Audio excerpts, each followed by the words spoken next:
Muy buenos días, sean todos ustedes bienvenidos a este tiempo devocional. Buenos días, Señor. Ese espacio que apartamos cada mañana para comenzar el día en la presencia de Dios, estudiando su palabra, meditando en ella, siendo corregidos, instruidos, enseñados, para que nuestras vidas cada día estén más ajustadas a la verdad del Señor y podamos experimentar esa gracia, ese amor y esa bendición con la que el Señor nos ha cubierto, pues pueda estar activada en todos nosotros. Quiero recordarle que mientras escucha este devocional, le dé me gusta al video. Ya sabemos que entre más me gusta tenga un video, pues la misma plataforma del YouTube se lo va a recomendar a otras personas, y es una manera en que usted y yo podemos apoyar que el ministerio de Cristo se extienda y llegue a personas donde nosotros mismos no podríamos llegar. Si aún no se ha suscrito al canal, le invito a que lo haga y que active la campanita para que sea avisado cada vez que subimos material nuevo. Cuando termine de escuchar este audio, yo le animo a que lo comparta en sus redes sociales, en su estado de WhatsApp, con sus familiares, con sus amigos, y vamos a ser todos parte de este ejército de siervos del Señor que nos esforzamos por expandir su palabra por toda la tierra. Estamos ya terminando el estudio del libro de Proverbios. Hoy nos corresponde meditar en el capítulo 29. Hemos recibido una gran dosis de sabiduría, de inteligencia. Hemos sido sorprendidos con esta verdad de Dios, haciéndonos caer en cuenta en una cantidad de cosas que nosotros hemos hecho, que hemos pensado, que hemos vivido y creíamos que era correcto, y el Señor a través de este libro pues nos ha dejado ver que estábamos equivocados, nos ha dado herramientas para que nosotros podamos cambiar muchas actitudes de nuestro corazón. Y le recuerdo a los padres que es un regalo de parte de Dios este libro para educar, instruir y enseñar a nuestros hijos. Así que acompáñenme en esta mañana a meditar en el capítulo 29 del libro de Proverbios. Y dice la palabra del Señor: el hombre que reprendido endurece la cerviz, de repente será quebrantado y no habrá para él medicina. ¿Qué es la cerviz? O el cervix es la parte posterior del cuello de una persona o de un animal que recubre las vértebras cervicales. Aquí está haciendo alusión a esta parte, lo que le llamamos en nuestro lenguaje común la nuca, aquí en la parte de atrás del cuello. Y cuando se habla de que esa parte del cuello está endurecida, nos está hablando de la terquedad, nos está hablando de esas personas que son llevadas de su parecer y que al final esa terquedad lo único que traerá será quebrantamiento y traerá mucho sufrimiento. Uno de los personajes de la Biblia que de repente fue quebrantado y para él no se halló ninguna medicina fue un personaje que encontramos en el libro de los Jueces, que sus padres lo reprendieron, le hablaron y él no se dio cuenta que el Espíritu de Dios, que la presencia de Dios ya no estaba con él, y ese personaje fue Sansón. Fue advertido una y otra vez y sin embargo él hizo con su llamado lo que quiso, y ya sabemos cómo terminó. Lo tomaron los filisteos, le sacaron los ojos y pues murió cuando derribó todas las columnas de ese templo donde lo tenían ahí amarrado. Otro personaje que nos hace pensar en este proverbio es Esaú, el hermano de Jacob, los hijos de Isaac. Y en el capítulo 12 del libro de Hebreos se nos dice la siguiente palabra: haced sendas derechas para vuestros pies, para que lo cojo no se salga del camino, sino que sea sanado. Seguid la paz con todos y la santidad, sin la cual nadie verá al Señor. Mirad bien, no sea que alguno deje de alcanzar la gracia de Dios, que brotando alguna raíz de amargura os estorbe, y por ella muchos sean contaminados. No sea que haya algún fornicario o profano como Esaú, que por una sola comida vendió su primogenitura. Porque ya sabéis que aún después, deseando heredar la bendición, fue desechado y no hubo oportunidad para el arrepentimiento, aunque la procuró con lágrimas. Aquí nos recuerda el Señor que la Biblia nos habla de la misericordia de Dios. Dice que las misericordias de Dios son nuevas cada mañana, dice en el libro de Lamentaciones. Qué grande es su fidelidad, que todos los días cuando usted y yo despertamos, el Señor nos está dando una oportunidad para venir a Él, para acercarnos a Él, para cambiar nuestra vida, para disfrutar de las cosas que el Señor nos ha entregado. Cada mañana es una nueva oportunidad. Su paciencia es increíblemente grande, pero también la Escritura nos advierte que llega un momento en que cuando una persona menosprecia y pasa por alto la advertencia y se burla y toda esto de lo que tanto hemos hablado, de la actitud de los necios, pues entonces Dios tiene que actuar y su paciencia tiene un límite. Y en la Biblia vemos, por ejemplo, lo que pasó con el diluvio universal. Esa generación fue advertida, esa generación se le dio mucho tiempo. Matusalén vivió casi 1000 años. Esos años fueron alargados porque Dios seguía dando la oportunidad de arrepentimiento, pero como no lo hicieron, pues llegó un día en que se cerró la puerta del arca y todo terminó. Así que yo le animo a usted que me está escuchando en este tiempo, que si el Señor viene tocando su puerta desde hace días, desde hace meses, desde hace años, pues mejor aproveche esta oportunidad que el Señor le da. No desprecie más la instrucción, la corrección, el llamado que Dios hace a su vida. Acérquese, venga, reconcíliese con Dios. Disfrute de este día que el Señor le ha dado, porque no sabemos si mañana vamos a estar aquí. Mi madre se acostó un sábado en la noche y por la mañana, cuando le llevaron el cafecito, ya no estaba. Murió solita y de madrugada. Y eso le ha pasado a muchas personas. Así que es un llamado de parte de Dios de que en cualquier momento nuestras vidas pueden ser tomadas. Su misericordia llega al límite y nos vamos a encontrar con situaciones bastante desagradables. Dice el versículo 2, cuando los justos dominan, el pueblo se alegra, mas cuando domina el impío, el pueblo gime. Ya hemos hablado de esto en otros capítulos. Versículo 3, el hombre que ama la sabiduría alegra a su padre, mas el que frecuenta rameras perderá los bienes. Recordemos el caso del hijo pródigo, que reclamó su herencia y se fue y la echó a perder con mujeres, en trago, en vicios, en una vida libertina y llena de placeres, y terminó arruinado, en pobreza y con su vida bastante resquebrajada. Dice el versículo 4, el rey con el juicio afirma la tierra, mas el que exige presentes la destruye. En el caso de los gobernantes en un país, si la persona que está en autoridad no sabe hacer uso del poder, pues va a aprovechar su posición para obtener bienes a cambio de favores. Eso lo vemos mucho, la corrupción que hay en estos gobiernos. Los enchufados llevan a su familia, los contratos se lo dan a sus familiares, a sus amigos. Creo que esto lo vemos en toda parte, ¿cierto? Y tienen compromisos con todo tipo de personas. Al final, esas personas sutilmente van a ir tomando el control de ese gobernante y terminan manipulándolo. Esto es muy peligroso y lo tenemos que traer a nuestra propia vida cuando estamos en autoridad.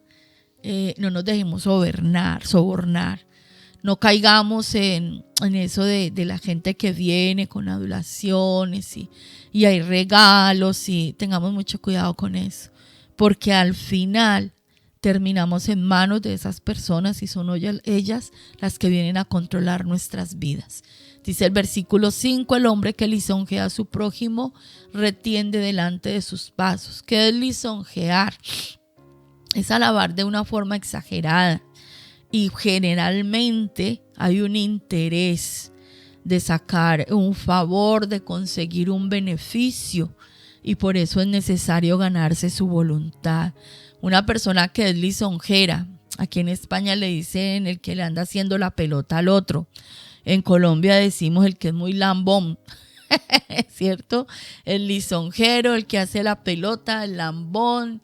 Por lo tanto, está buscando congraciarse con alguien mediante tanta alabanza y tanta palabrería, porque está buscando un beneficio. Ahora, este humanismo en el que nos movemos en este tiempo nos está llevando a apoyarnos en una filosofía de que a los hijos les tenemos que afirmar todo el tiempo la autoestima, porque todo se les tiene que alabar, porque la autoestima hay que levantarla, y se nos olvida, no se nos enseña a tener un balance donde yo a mi hijo le resalto las cosas buenas, le admiro por las cosas que hace bien, pero también debo establecerle límites y también debo corregirlo y también debo exhortarle y decirle cuando está haciendo las cosas mal, cuando se está portando de manera equivocada, en qué asunto de su vida está equivocado. Porque si lo único que hago es lisonjear, alabar, reconocer, sin disciplina y sin límites, estoy generando una trampa a los pasos de mi hijo. Entonces, ojo, padres y madres que me escuchan en este momento. Equilibrio. A los hijos tenemos que darles mucho amor, mucha ternura. Tenemos que darles muchas palabras de aceptación, pero también tenemos que instruirlos, enseñarlos y corregirlos para que a ellos les vaya bien en la vida. Dice el versículo 6, en la transgresión del hombre malo hay lazo, mas el justo cantará y se alegrará. Un hombre malvado piensa que no pasa nada si echa una mentirita, si echa un pecadito, si hace por ahí una triquiñuela, eso no es nada, eso es algo pequeño, una mentirita piadosa, esto no le hace mal a nadie, pero lo que no sabe y lo que no entiende es que él mismo se está poniendo una trampa. ¿Por qué? Porque nosotros a Dios no lo podemos engañar, ¿cierto? Y a Dios no le podemos hacer daño. Siempre el daño nos lo hacemos a nosotros mismos. Entonces no estemos quitándole importancia a aquellas instrucciones y aquellas advertencias que nosotros hemos conocido de parte de Dios a través de la palabra, a través de nuestros pastores, a través de nuestros padres y los sabios que el Señor ha puesto alrededor de nuestras vidas. Dice el versículo 7, conoce el justo la causa de los pobres, mas el impío no entiende sabiduría. Recordemos que esto ya lo hemos estudiado. Tener misericordia, ayudar a los necesitados, proveer para ellos, para que nuestro corazón no se endurezca. Versículo 8, los hombres escarnecedores ponen la ciudad en llamas, mas los sabios apartan la ira. Nosotros somos llamados a ser pacificadores. Nosotros somos llamados a ser agentes de paz en manos de Dios. Somos sus ministros. Entonces nosotros no somos los que vamos a salir a la calle a protestas, a destruir, a romper cosas, a sembrar en los corazones disoluciones, divisiones. No vamos a estar sembrando en el corazón de la gente esa rebeldía. Y no solamente hablamos a nivel de la sociedad.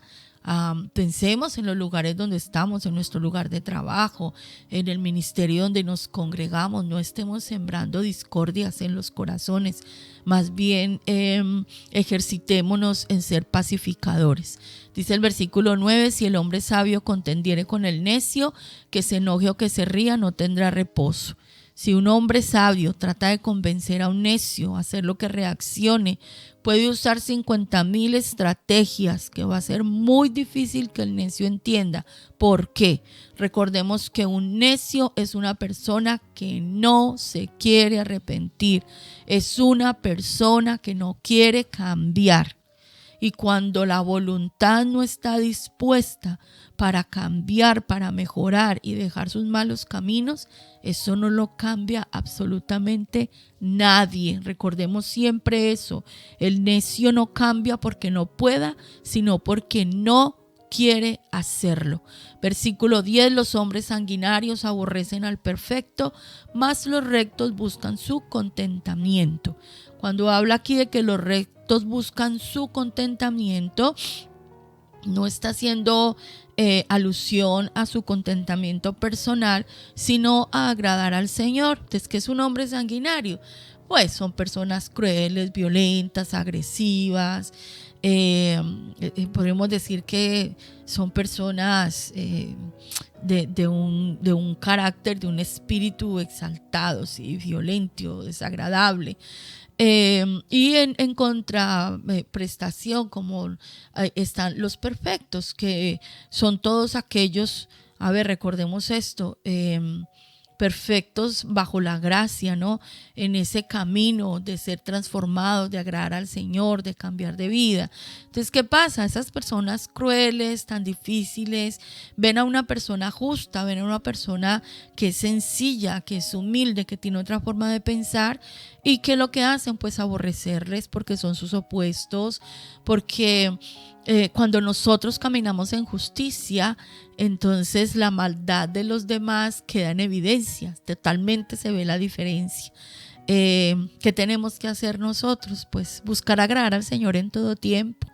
Nosotros debemos entrar en pacto con el Señor, reconciliarnos con Dios, aceptar el sacrificio de Jesús en la cruz y caminar en ese proceso de ser transformados. No tengamos miedo, porque muchas personas nos van a aborrecer por este cambio de vida. A muchas personas les vamos a caer gordos, nos van a querer hacer la guerra, van a inventar cosas contra nosotros en la iglesia, en el trabajo, en el instituto, los vecinos. Pero recuerden que no son ellos, son los espíritus de maldad que los gobiernan, que sienten rabia contra nosotros, que tenemos el Espíritu de Dios. Entonces, ¿qué es lo que tenemos que hacer? Buscar la rectitud y buscar estar en comunión y en contentamiento con el Señor. Dice el versículo 11, el necio da rienda suelta a toda su ira, mas el sabio al fin la sosiega. Ya sabemos que la ira no trae absolutamente nada bueno. Un necio no sabe contenerse, simplemente está enojado, lo demuestra y no hay control. Pero algo que se debe desarrollar en nosotros como hijos de Dios es el ser controlados por el Espíritu Santo, es saber tener límites, es saber reaccionar en medio de las circunstancias, es saber perdonar, no estar guardando todas las cosas en nuestro corazón. La ira del hombre no obra la justicia de Dios, dice la palabra de Dios. Con la ira nosotros no vamos a ganar sino mayores problemas. Entonces trabajemos esto, mis amados, porque por la misma crianza de la sociedad en que crecimos, esto ha sido como sálvese quien pueda, ¿no? Muchos fuimos levantados así, pero aprendemos en el Señor que esto no trae ninguna bendición. Versículo 12, si un gobernante atiende la palabra mentirosa, todos sus servidores serán impíos. Usted que está en autoridad, tenga mucho cuidado lo que escucha, los rumores, los cuentos que le traen. Tenga mucho cuidado, usted que es jefe en su empresa, usted que es papá y mamá dentro de casa, usted que tiene algún cargo dentro de la iglesia, en el lugar donde usted está, tenga mucho cuidado, porque hay cantidad de rumores, la gente le gusta hablar y nosotros que estamos en autoridad no podemos estar enredados en chismes y en cuentos. Nosotros tenemos que ser muy sabios en este aspecto.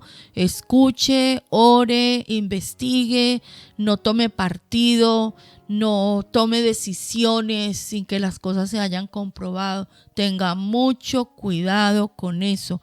El que está en autoridad no debe andar enredado en chismes, en cuentos y en historias. Versículo 13, el pobre y el usurero se encuentran. Jehová alumbra los ojos de ambos. Recordemos que la Biblia nos enseña que nuestro buen Señor hace salir el sol sobre justos e injustos, sobre ricos y pobres. Él tiene misericordia misericordia de todos. Él hace llover sobre todos, que la tierra produzca para todos. ¿Cuál es el objetivo de esa misericordia? Que todos seamos llevados a un arrepentimiento genuino y que nosotros podamos alcanzar esa gracia de la redención en el Señor. Aquí habla del pobre, del usurero, pero dice que a los dos el Señor les alumbra los ojos, porque la gracia y el evangelio está disponible para todos. Ya depende de cada persona si lo recibe o lo rechaza. Vamos al versículo 14. Del rey que juzga con verdad a los pobres, el trono será firme para siempre. La vara y la corrección dan sabiduría, mas el muchacho consentido avergonzará a su madre. Cuando los impíos son muchos, mucha es la transgresión, mas los justos verán la ruina de ellos. Corrige a tu hijo y te dará descanso y dará alegría a tu alma. Sin profecía el pueblo se desenfrena, mas el que guarda la ley es bienaventurado. Entonces, cuando aquí nos habla de la profecía, nos está hablando de la enseñanza a través de las escrituras, el aplicarlas en las situaciones cotidianas, en nuestro día a día. Entonces, el que juzga, los padres que tenemos estos hijos a cargo, debemos corregirlos, debemos enseñarlos. Nosotros debemos caminar en justicia, en la verdad de Dios, para que la gente que está a nuestro alrededor, por nuestro testimonio, puedan verificar que se puede vivir diferente y por nuestro testimonio puedan ser ganados para el Señor. Una vez más nos habla de corregir a los hijos. Un hijo corregido y enseñado trae descanso, trae alegría, trae paz. Dice que el pueblo sin profecía se desenfrena. Nosotros tenemos que caminar de acuerdo a la palabra y enseñar la palabra para que haya ese equilibrio, ¿no? Dentro de nosotros mismos y en el ambiente donde nosotros nos movemos. Dice el versículo 19, el siervo no se corrige con palabras porque entiende, mas no hace caso. Una vez más seguimos hablando de las personas que no quieren, que dice entiende, mas no hace caso. Eso ya tiene que ver con una actitud de rebeldía en el corazón. Dice el versículo 20, ¿has visto hombre ligero en sus palabras? Más esperanza hay del necio que de él. ¿Qué es ser ligero en nuestras palabras? Es hablar sin pensar. Es una persona que va soltando todo, que no se mide, que no piensa, que no medite, todo lo contesta, todo lo contradice. Es una persona impulsiva y ya sabemos que las palabras dichas a la ligera luego generan lazo y maldición, no solo para el que las dice, sino para muchas personas de las que tiene a su alrededor. Dice el versículo 21, el siervo mimado desde la niñez, por su amo a la postre será su heredero. Tenga mucho cuidado. ¿A quién le da usted confianza de más? Aquí habla de un siervo consentido que a la final se convierte en el heredero, usurpando el lugar del verdadero heredero. Entonces tengamos mucho cuidado en quién confiamos. Nosotros no podemos andar por la vida desconfiando de todo el mundo, pero no podemos confiar a ojos cerrados absolutamente en nadie. ¿Por qué? Porque la Biblia nos enseña que el corazón del hombre es malo, es perverso y siempre está inclinado al mal. ¿Y quién lo conocerá? Solo Dios conoce lo que hay en nuestros corazones, al interior de cada persona. Una vez más, el versículo 22 nos habla de la ira. El hombre iracundo levanta contiendas y el furioso muchas veces peca. La soberbia del hombre le abate, pero al humilde de espíritu sustenta la honra. Es mejor ser humildes, es mejor caminar bajitos, es mejor manejar un bajo perfil, no tener ¿cómo se dice? Como estimarnos más de lo que debiéramos. Recordemos siempre esto, en nosotros tiene que haber equilibrio y la Biblia nos lo enseña en el libro de Romanos. Nadie tenga un concepto más alto de sí mismo que el que debe tener. Cada uno piense de sí con cordura. Yo no voy a pensar que soy el bicho olvidado que no vale para nada, pero tampoco me voy a poner por encima de los demás, porque todos Somos criaturas del Eterno y tenemos valía. Todo ser humano tiene el mismo valor, ¿vale? Dice el versículo 24, el cómplice del ladrón aborrece su propia alma, pues oye la imprecación y no dice nada. Esta palabra un poco rara, tuve que buscarla en el diccionario. ¿Qué es imprecación? Imprecar es proferir palabras. A través de ellas se expresa un vivo deseo de que alguien sufra o de que a alguien le vaya mal. Es como desearle cosas malas a la gente, ojalá le pase tal cosa, yo no sé qué, ojalá por aquí, por ahí le voy a hacer tal, no sé qué. Y de aquí está hablando del que oye esas cosas y se queda callado, no advierte nada, no corrige ni nada, pues cómplice del que obra mal. Dice aquí que aborrece su propia alma. Dice el versículo 25, el temor del hombre pondrá lazo, mas el que confía en Jehová será exaltado. Si usted y yo tenemos temor de Dios, no debemos tenerle miedo a nadie. Si usted y yo tenemos nuestra vida de rodillas delante del Señor y buscamos sus mandamientos y nos deleitamos en obedecerlo y nos esforzamos por agradarlo, no vamos a estar de rodillas delante de nadie ni delante de ninguna circunstancia en nuestra vida.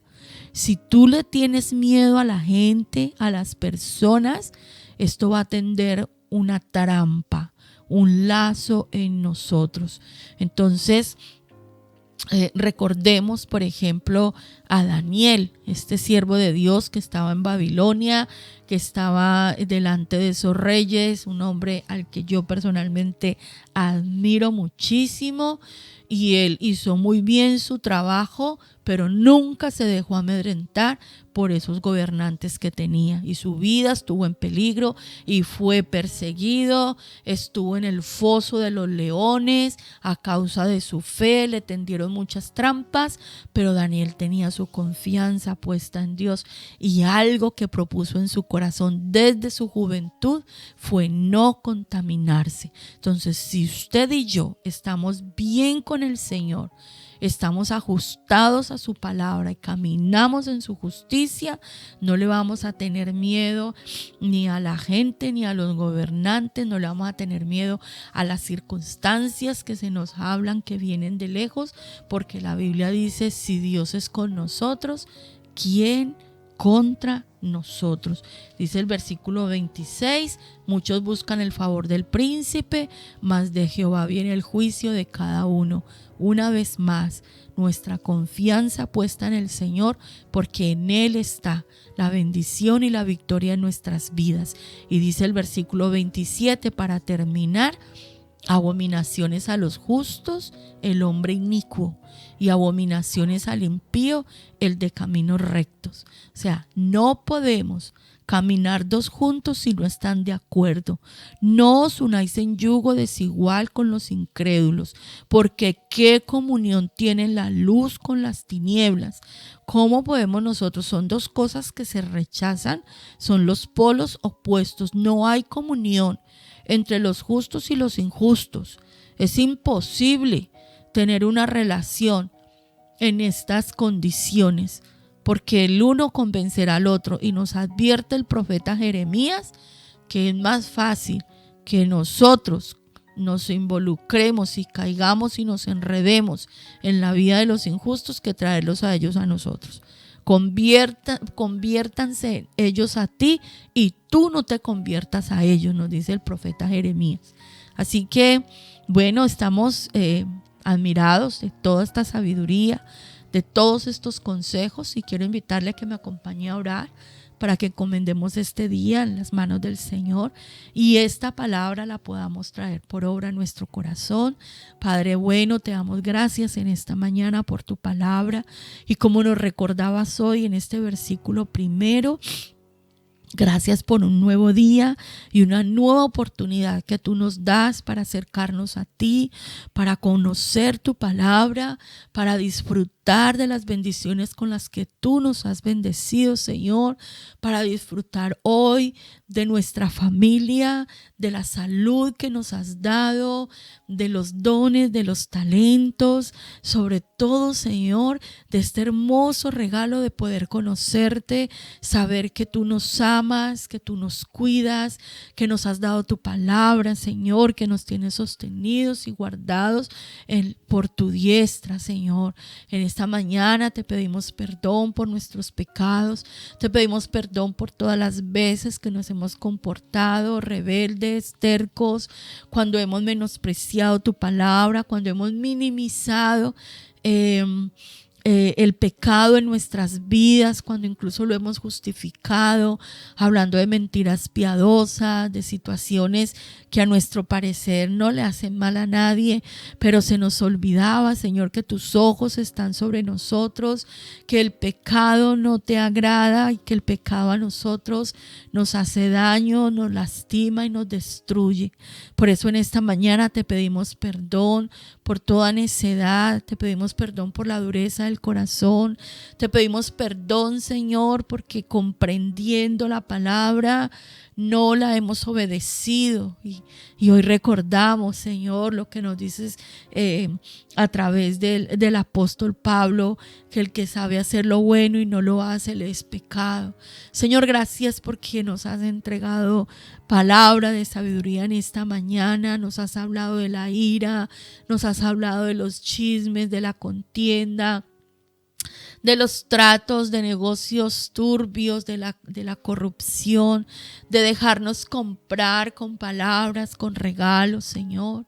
Hoy nos has recordado que no debemos unirnos en yugo desigual con los incrédulos, porque no hay ninguna comunión de la justicia con lo injusto, Señor. Nos has recordado una vez más que no hay ninguna razón para que nuestro corazón tenga temor, tenga miedo de la gente, de los poderosos, de los que están en mejor posición que nosotros, que no tengamos miedo de las cosas que hay a nuestro alrededor, sino que nosotros debemos tener temor de ti, ser reverentes, Señor, porque tú nos defiendes, porque tú peleas por nosotros, porque tú peleas nuestras batallas. Padre mío y Dios mío, gracias por tu palabra, gracias por cada enseñanza, gracias por traer luz a nuestro caminar, gracias por corregirnos, Señor, gracias por darnos un día más, una oportunidad para ser diferentes, para buscarte a ti, para volver a ti, Señor, y experimentar en nuestras vidas tu amor.